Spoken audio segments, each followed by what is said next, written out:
बहुत समय पहले एक भाई बहन की जोड़ी थी, हैंसल और ग्रेटल।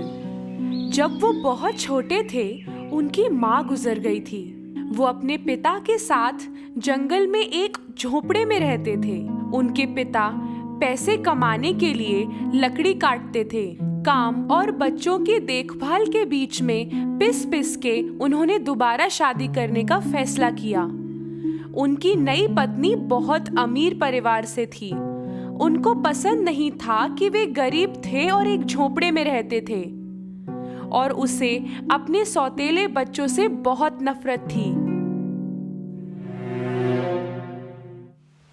सर्दियों की एक रात सोने से पहले हैंसल और ग्रेटल को कुछ सुनाई दिया।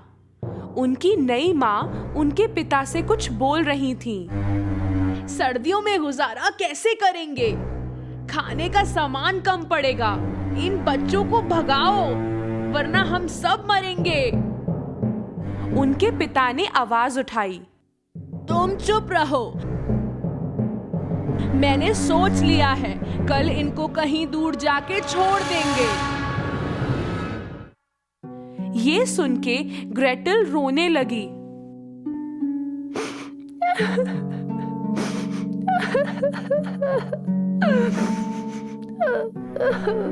हैंसल ने उसे चुप कराया। तुम चिंता मत करो ग्रेटल, हम रास्ता ढूंढ लेंगे घर का। उस रात हैंसल बाहर जाकर बहुत सारे छोटे छोटे पत्थर जेब में भरकर ले आया।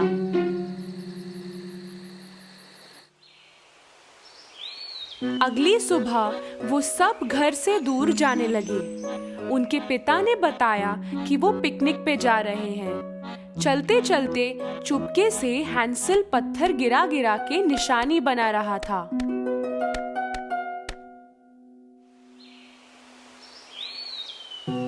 शाम होते होते बॉनफायर जला के पिता और माँ निकल गए, ये कह के कि थोड़ी देर में आ रहे हैं, पर वो कभी नहीं लौटे।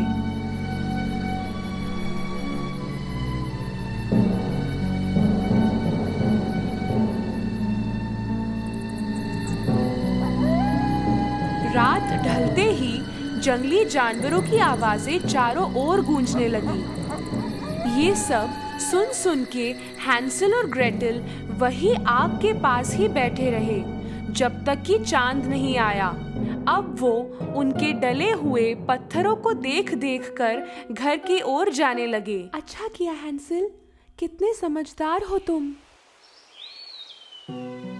जब दोनों घर पहुंचे, पिताजी चौंक गए पर खुश भी थे, और माँ दिखा रही थी जैसे वो खुश थी, पर सब नाटक था। वो बिल्कुल भी खुश नहीं थी। 3 दिन बाद उनकी माँ ने वापस उनसे पीछा छुड़ाने की कोशिश की। इस बार उन्होंने रात को दोनों के दरवाजे बंद कर दिए ताकि हैंसल फिर से पत्थर चुनने ना जा पाए। पर हैंसल था समझदार। अब की बार जाते हुए उसने ब्रेड के टुकड़े अपने पॉकेट में रख लिए और उनकी निशानी बनाता गया।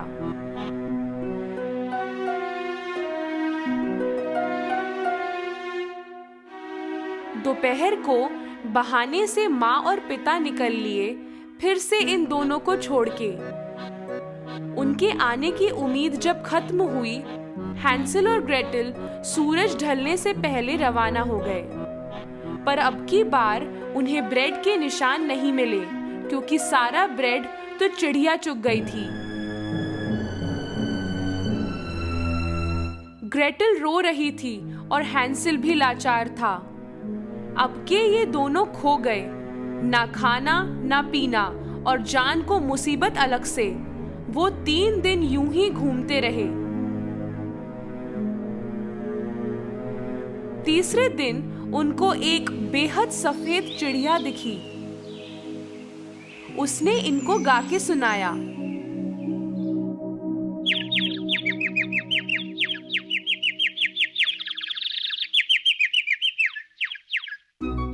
वो उस पल अपनी भूख भूल के उस चिड़िया के पीछे गए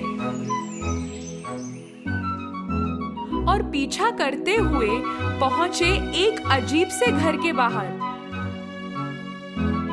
इस घर की दीवार ब्रेड की थी, छत केक की और खिड़कियां बनी थी कैंडी से और सब तरफ क्रीम ही क्रीम। हैंसेल और ग्रेटेल खुशी के मारे रुक ना पाए।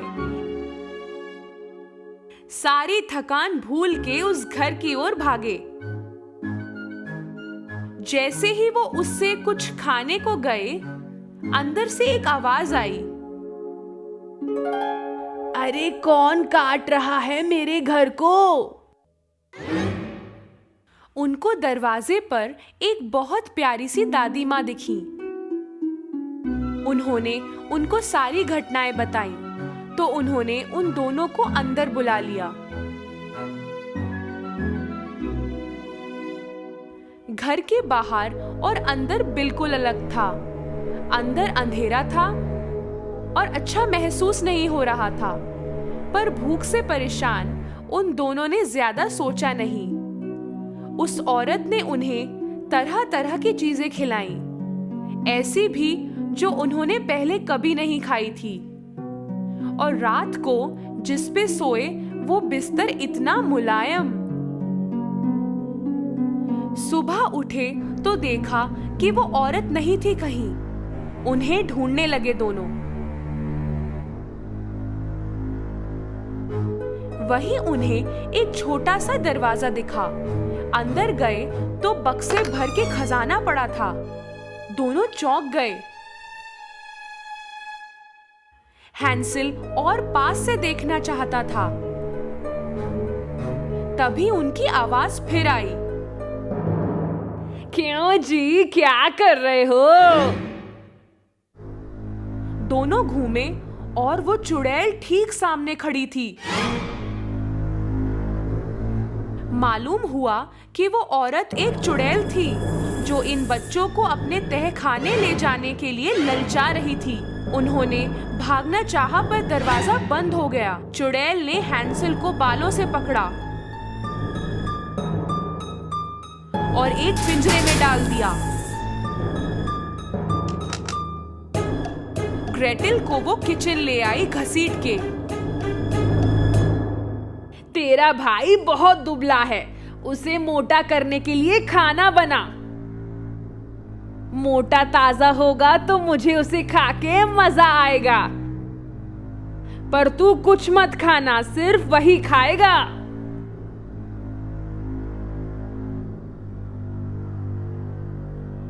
ग्रेटेल को उसकी बात माननी ही पड़ी। हैंसेल था तो समझदार। उसने तरकीब सोची चुड़ैल को उल्लू बनाने के लिए। हर रात जब चुड़ैल सोती थी, वो पिंजरे के नीचे जमीन में गड्ढा खोदता था। चुड़ैल हर सुबह देखती थी कि हैंसेल मोटा हुआ या नहीं। हैंसेल कुछ भी नहीं खा रहा था, बल्कि सारा खाना उस गड्ढे में डाल रहा था। दूसरी तरफ चुड़ैल ग्रेटेल से और खाना बनाने को कह रही थी। कई दिनों तक यूं ही चलता रहा। मोटा हो दुबला हो, अब आज तो मैं हैंसेल पाए बनाऊंगी, उसने ग्रेटेल से कहा। अवन में देख जरा, आटा पका या नहीं। वो डरी हुई तो थी, पर ग्रेटेल अपने भाई जैसी समझदार भी थी। वो समझ गई कि चुड़ैल उसे अवन में धक्का देने वाली है। मेरा सर अंदर नहीं जा रहा है, आटा नहीं दिख रहा है, ग्रेटेल बोली। चुड़ैल ने खुद अपना सर अंदर डाला। मौके पे ग्रेटेल ने सारी ताकत लगा के चुड़ैल को अंदर डाल दिया और उसका दरवाजा बंद कर दिया।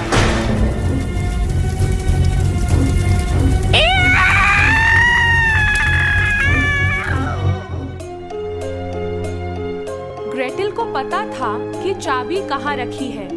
वो फटाफट गई और हैंसेल को निकाला। अवन से आग निकल के पूरे घर में फैल चुकी थी। वो दोनों वहां से निकल के जंगल की ओर भागे। पर कहाँ जाए ये उन्हें भी नहीं मालूम था। कुछ देर बाद उन्हें एक नदी मिली। एक बड़े से बतख ने उन्हें वो नदी पार कराई। उन्होंने इधर उधर देखा तो उन्हें मालूम चला कि वो कहाँ हैं। वो दौड़े दौड़े घर पहुंचे।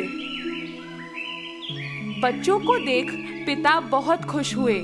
रोते रोते उन्होंने बताया कि उन दोनों को जंगल में छोड़ के आने के कुछ दिनों बाद ही उनकी माँ अपने मायके चली गई और उन दोनों को कितना ढूंढने की कोशिश की पर वो मिले ही नहीं।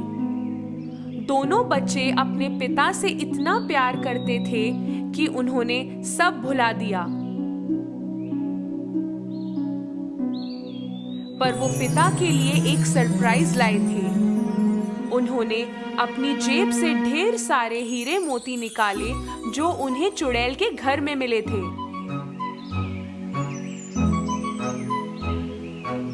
पिता ये देख के चौंक गए।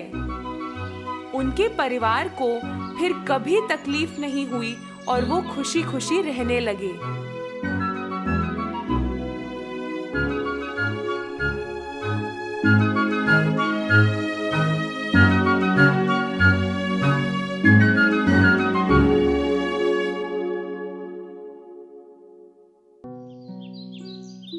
एक छोटे से फार्म में एक क्यूट सी डक फैमिली रहती थी।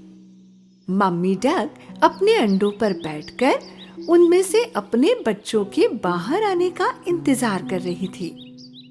वो पूरे 7 अंडे थे। एक सुनहरी सुबह अंडों से बच्चे बाहर आने लगे। जल्द ही उनमें से 6 डकलिंग्स बाहर आ गए। डकलिंग्स अपनी इस नई दुनिया को समझने की कोशिश करते हुए क्वैक क्वैक करते हुए अपनी माँ के आसपास घूम रहे थे। पर उन अंडों में से जो सबसे बड़ा अंडा था उसमें से बच्चा बाहर आने की बहुत कोशिश कर रहा था, पर वो बाहर नहीं आ पा रहा था और इसी वजह से मदर डक बहुत परेशान हो गई। मदर डक ने थोड़ी देर और इंतजार करने की सोची और फिर वो आखिरी 7वां अंडा फूटा। वो डकलिंग बहुत ही उलझन भरी नजरों से इधर उधर देख रहा था। वो डकलिंग इस बात से अनजान था कि उसकी माँ और उसके भाई बहन भी उलझन भरी नजरों से उसे देख रहे हैं, क्योंकि वो डकलिंग बिल्कुल भी अपने भाई बहन जैसे नहीं दिख रहा था। वो थोड़ा चौड़ा था और उसके भूरे और सफेद पंख थे। बाकी डकलिंग्स उस पर हंसने लगे। तुम कितने बदसूरत दिख रहे हो, तुम बिल्कुल भी हमारी तरह नहीं दिखती। मुझे समझ नहीं आ रहा तुम कैसे अपने भाई बहन जैसे नहीं दिख रहे। बदसूरत, बदसूरत, बदसूरत, बदसूरत। कुछ समय बाद सारे डकलिंग्स थोड़े बड़े होने लगे, पर ये डकलिंग बाकी के मुकाबले काफी बड़ा लग रहा था और उसके पंखों के रंग भी अजीब लग रहे थे। तुम कितनी जल्दी बड़े हो गए और इतने अलग कैसे हो गए? वक्त गुजरता गया और वो बदसूरत डकलिंग और भी अजीब और भद्दा दिखने लगा। उसके कोई भाई बहन उसके साथ खेलने को तैयार नहीं थे। हम तुम्हारे साथ नहीं खेलेंगे, तुम बहुत बदसूरत हो। खेत के बाकी सभी जानवर भी उस बदसूरत डकलिंग का मजाक उड़ाते थे। बदसूरत डकलिंग, बदसूरत डकलिंग। ना ना ना ना ना ना, बदसूरत डकलिंग। उसकी माँ उसे बचाने का काफी प्रयास करती रहती थी। मेरे बेचारे डकलिंग, तुम बाकियों से इतने अलग क्यों हो? जैसे दिन गुजरते गए वो बेचारा डकलिंग और भी हताश हो गया और उसे बहुत अजीब लग रहा था। सारी रात वो अकेले रोता रहता और सोचता कि उसे कोई भी पसंद नहीं करता। मैं इतना बदसूरत क्यों हूँ? मैं अपने भाई बहन जैसा क्यों नहीं दिख सकता?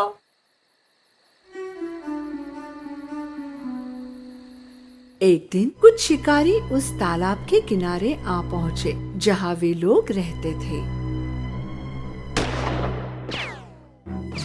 शिकारी उन डक्स का शिकार करने लगे। मदर डक अपने बच्चों के लिए खाना तलाश कर रही थी कि अचानक वो उन शिकारियों के चुंगल में फंस गई। उस बेचारे डकलिंग को पता ही नहीं था कि उसके माँ के साथ क्या हुआ है। वो माँ के लौटने का सुबह तक इंतजार कर रहा था।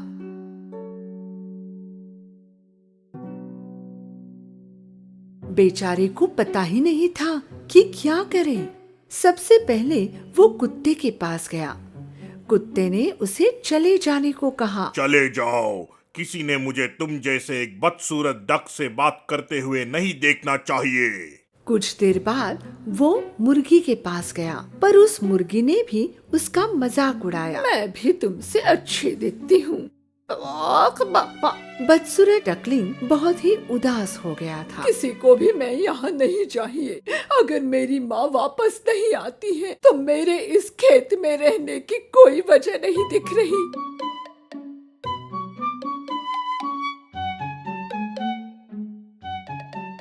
उसी सुबह वो डकलिंग खेत छोड़कर चला गया। वो तैरते हुए तालाब के दूसरे किनारे जा पहुंचा। वो सभी जानवरों से वही सवाल कर रहा था। क्या तुमने मेरे जैसे किसी और डक को देखा है? क्या तुमने किसी और डक को देखा है? तुमने मेरे जैसे किसी और डक को देखा है? उसे सबसे एक ही जवाब मिला। उन्होंने इतना बदसूरत डक पहले कभी नहीं देखा। बेचारे डकलिंग ने अपनी यात्रा तय की और दूसरे तालाब में जा पहुंचा। वहाँ भी उसने वही सवाल सबसे पूछा। तुम्हें यहाँ नहीं रहना चाहिए। यहाँ पर आसपास बहुत शिकारी हैं। तुम तुरंत यहाँ से चले जाओ। जाओ। बदसूरत डकलिंग वहाँ से निकल गया। जल्द ही वो एक और तालाब में जा पहुंचा। इस बार वहाँ पर कोई भी नहीं था। वो अकेला ही था। अगर किसी को भी मैं पसंद नहीं हूँ तो मैं यहीं पर छुप कर रहता हूँ पूरी जिंदगी। महीने गुजरते गए। अकेले होने के बावजूद वो बहुत खुश था। एक दिन उसने देखा कि सफेद लंबी गर्दन वाले पक्षियों का एक झुंड दक्षिण की तरफ बढ़ रहा था। बदसूरत डकलिंग प्रशंसा से उनकी तरफ देख रहा था। कितने खूबसूरत है ये। काश मैं उनकी तरह दिखता। सर्दी का मौसम आ गया और बर्फ गिरने लगी। बदसूरत डकलिंग को पहली बर्फ गिरने की नजारे से प्यार हो गया। खेलते हुए वो पूरा बर्फ से ढक गया। काफी बर्फ गिरने की वजह से उसे खाना ढूंढने में दिक्कत हो रही थी, इसलिए वो चलता ही जा रहा था खाने की तलाश में। वो ठंडी से कांप रहा था और थका हुआ भी था। वो एक किसान के पास पहुंचा। किसान को उस पर तरस आया और उसने उसे अपना जैकेट दिया। बेचारा डक, तुम कितने ठंडे पड़ गए हो। मैं तुम्हें घर ले जाकर तुम्हारी देखभाल करूंगा, तुम्हारे बड़े होने तक।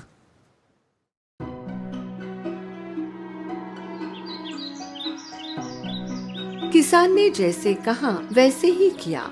जब तक वो डकलिंग बड़ा हो गया तब तक वसंत ऋतु आ गया था। बदसूरत डकलिंग को घूमने के लिए ज्यादा जगह मिले, इसलिए किसान ने उसे तालाब में छोड़ने की सोची। फिर एक बार अकेले कुछ समय बाद डकलिंग ने खुद का प्रतिबिंब पानी में देखा, पर वो हैरान हो गया जो उसने देखा। पहले तो वो अपने आप को पहचान ही नहीं पाया। उसे लगा उसके पीछे कोई और खड़ा है, इसलिए उसने अपने पंखों को खोला और देखा कि उसका प्रतिबिंब भी वही कर रहा था। उसने अपनी गर्दन को खींचकर बाहर की और वहीं उसने पानी में भी होते देखा। तब उसे ये यकीन हो गया कि वो कोई और नहीं, वो खुद है। ओह, मैं कितना बड़ा हो गया हूँ।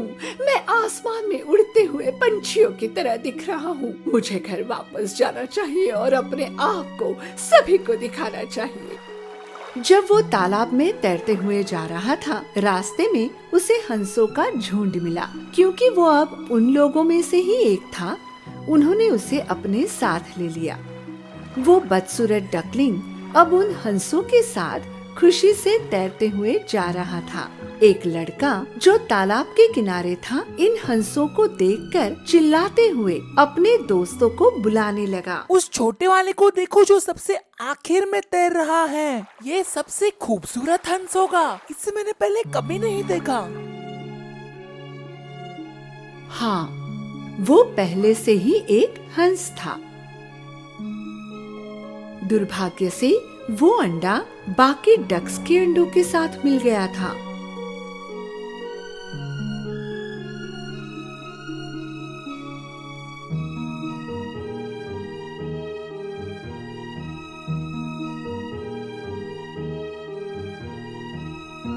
पर अब वो अपने असली परिवार के साथ था और उसकी आने वाली जिंदगी बहुत ही खूबसूरत थी।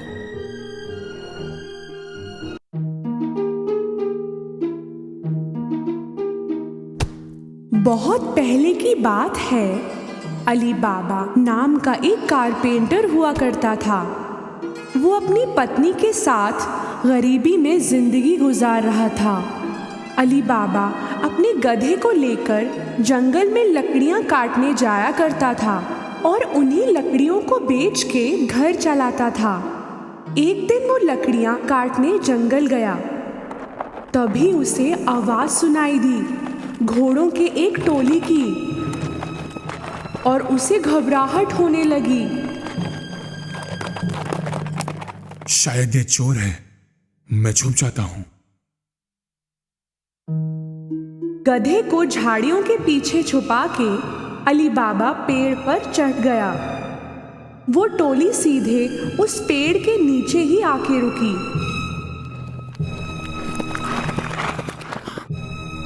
अली बाबा ने गिनती की, वो 40 थे। उन लोगों ने कुछ भारी सामान अपने घोड़ों से उतारा। अली बाबा को समझ में आ गया कि वो चोर हैं।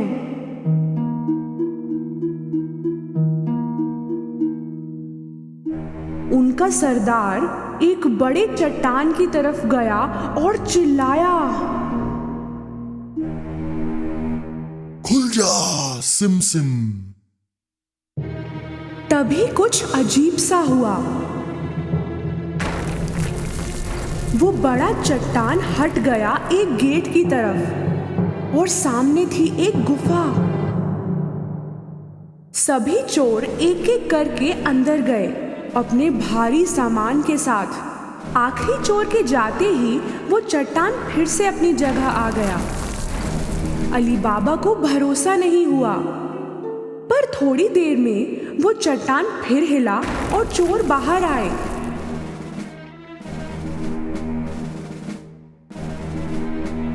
सरदार बाहर आया और फिर से चिल्लाया,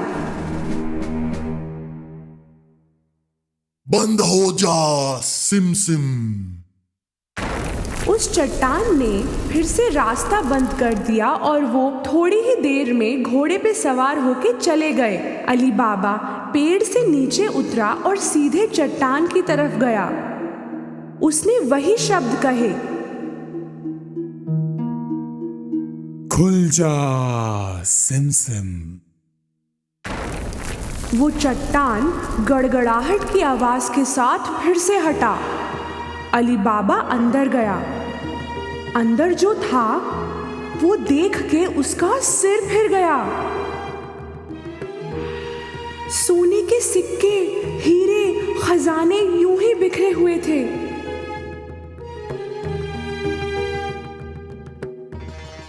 उसने चौंक के 3 झोले भर के सामान लिया और निकल गया। बाहर उसने फिर से वही शब्द बोले जो सरदार ने बोले थे, बंद हो जा सिम सिम। उसने सारा सामान अपने गधे पर रखा और घर चला। घर पहुंच के उसने अपनी पत्नी को वो सामान दिखाया। उसे भी समझ नहीं आया कि अली बाबा सब लाया कहाँ से, इतना सोना कहाँ से मिला। अली बाबा ने उसे सारी कहानी बताई। वो सुन के बड़ी खुश हुई और सामान निकालने लगी। चलो गिनते हैं, हमारे पास कितने सिक्के हैं। नहीं, एक गड्ढा खोदकर उसमें छुपा देते हैं। तो तुम दफनाने के लिए जगह बनाओ, मैं तुम्हारे भाई कासिम से नापने के लिए बर्तन लेके आती हूँ। अली बाबा का भाई कासिम बहुत अमीर था पर लालची भी। वो कभी अली बाबा की मदद नहीं करता, इसलिए अली बाबा ने बोला, सिक्कों के बारे में किसी से कुछ मत कहना, किसी से भी नहीं। उसकी पत्नी कासिम से नापने का बर्तन मांगने पहुंची। कासिम को दाल में कुछ काला लगा तो उसने पूछा, तुम्हें क्यों चाहिए? क्या नापोगी उसमें? अली बाबा की पत्नी ने कुछ झूठ मूठ का बोल दिया। कासिम को उस पे भरोसा नहीं हुआ। उसने चुपके से बर्तन के नीचे शहद लगा के दे दिया। उसी बर्तन में सोने के सिक्के नापने लगे दोनों, और फिर सारे सिक्के दफना दिए।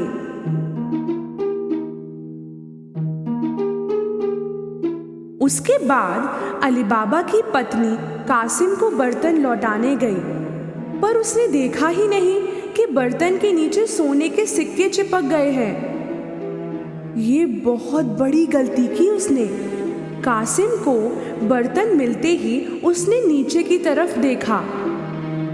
सोने का सिक्का देख के वो हक्का बक्का रह गया। कहाँ से मिला होगा अली बाबा को वो सोना?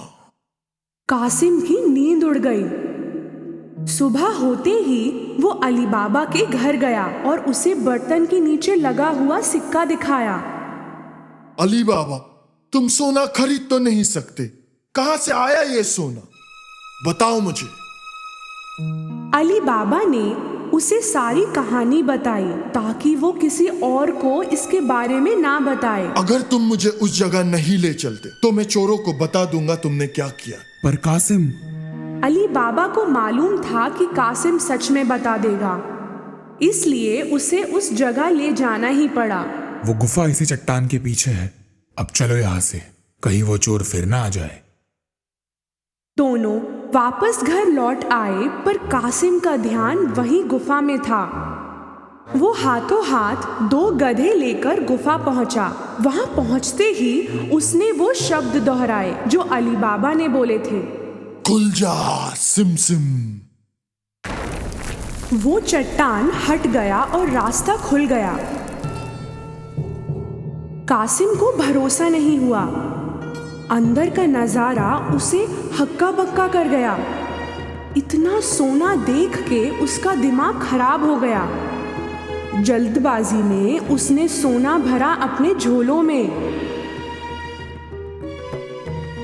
जब जगह नहीं बची वो बाहर निकलने लगा, पर वो तो चट्टान से बंद पड़ा था और उसे खोलने के लिए जो शब्द बोलने थे वो उसे याद नहीं आ रहे थे, तो वो कुछ भी अनशंट बोलने लगा। खुल जा टिम टिम, खुल जा कुमकुम, खुल जा जिम जिम। कितना भी बोला पर वो चट्टान टस से मस नहीं हुआ। घबराया हुआ, उसे कोई रास्ता नहीं मिल रहा था। इतनी देर में चोर गुफा पहुंच गए।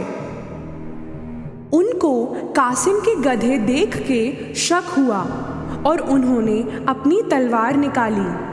खुल जा सिम सिम।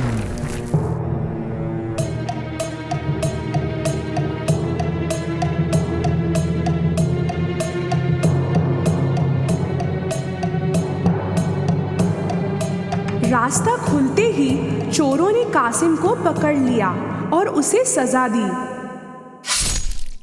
तो ये चोर हमसे चोरी कर रहा था। देर रात होने पर कासिम घर नहीं लौटा तो उसकी पत्नी को चिंता हुई। उसने अली बाबा से मदद मांगी। अली बाबा को भी कासिम की चिंता थी। वो गुफा पहुंचा तो उसे कासिम के गधे दिखे। तब उसे समझ आया कि कासिम को चोरों ने मार डाला है। उसने अपनी पत्नी को सब कुछ बताया। उन्होंने फैसला किया कि ये बात किसी को नहीं बताएंगे। कुछ दिनों बाद अली बाबा और उसकी पत्नी कासिम के घर रहने लगे। उन्होंने उसका कामकाज संभाला और उसकी तरक्की की। वो अमीर होते गए। उसी समय चोरों के सरदार को समझ आया कि गुफा से सोना दिन पे दिन कम होता जा रहा है। तो उसने एक चोर को ध्यान रखने के लिए कहा, शहर में जाओ और देखो कि क्या कोई ऐसा है जो नया नया अमीर हुआ है और बहुत खर्चा करने लगा है। उस चोर की नजर पड़ी अली बाबा पर, जो सोने के सिक्के लेकर बाजार में घूम रहा था। उसने उसका पीछा किया। अली बाबा के घर में घुसते ही चोर ने दरवाजे पर निशान लगा दिया। शाम को कासिम की पत्नी जब घोड़ों को पानी देने गई, उसने वो निशान देखा। उसे समझ में आ गया कि कोई मुसीबत आने वाली है। तो उसने रंग लेके आसपास के सारे दरवाजों पर वैसा निशान बना दिया। सुबह होते ही 40 चोरों की टोली अली बाबा का घर ढूंढने आई। तब उन्हें सारे दरवाजों पर वो निशान दिखा। हार के वो लौट गए, पर उनका सरदार जिद्दी था। उसने भेष बदल के उसे ढूंढना शुरू किया और चुपचाप वो पहुंचा अली बाबा के घर। दरवाजा खटखटाया तो अली बाबा ने खोला। मैं बहुत दूर से आया हूं। मैं तेल बेचने निकला था। सुनने में आया है कि आप यहाँ के सबसे अमीर इंसान हैं। तेल बहुत अच्छा है, खरीदेंगे? अली बाबा ने सरदार को तेल का व्यापारी समझ के रात को खाने पे आने के लिए कहा। तेल की 40 बरनियां लेके वो अली बाबा के घर पहुंचा। अली बाबा ने उसकी बहुत खातिरदारी की। रात को वहीं रुकने की सलाह देने पर सरदार ने खुशी खुशी हाँ कह दिया। जब वो दोनों खाना खा रहे थे, कासिम की पत्नी तेल की बरनियां देखने गई। उन्हें कुछ आवाज सुनाई दी। हम निकले अभी? नहीं, थोड़ी देर और।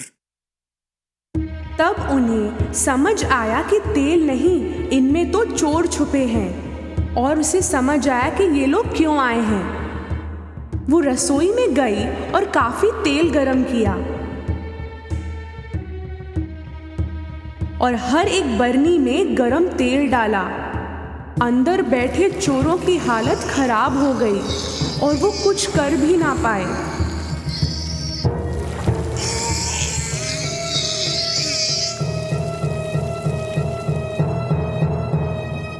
देर रात सबके सोने के बाद सरदार उनके पास आया। अब आ जाओ। उसे कोई हरकत नहीं दिखी तो उसने दोबारा बोला। सो गए क्या? उसने फिर बोला, पर कोई जवाब नहीं मिला। तो उसने एक बरनी खोल के देखा। उसे जो दिखा उससे उसका दिल बैठ गया। कहीं वो भी ना पकड़ा जाए, इस डर से वो भागा और कभी वापस नहीं आया। अगली सुबह कासिम की पत्नी ने अली बाबा को ये हादसा बताया। अब वो बिना चोरों की चिंता किए पूरे परिवार के साथ हंसी खुशी जिंदगी बिताने लगे।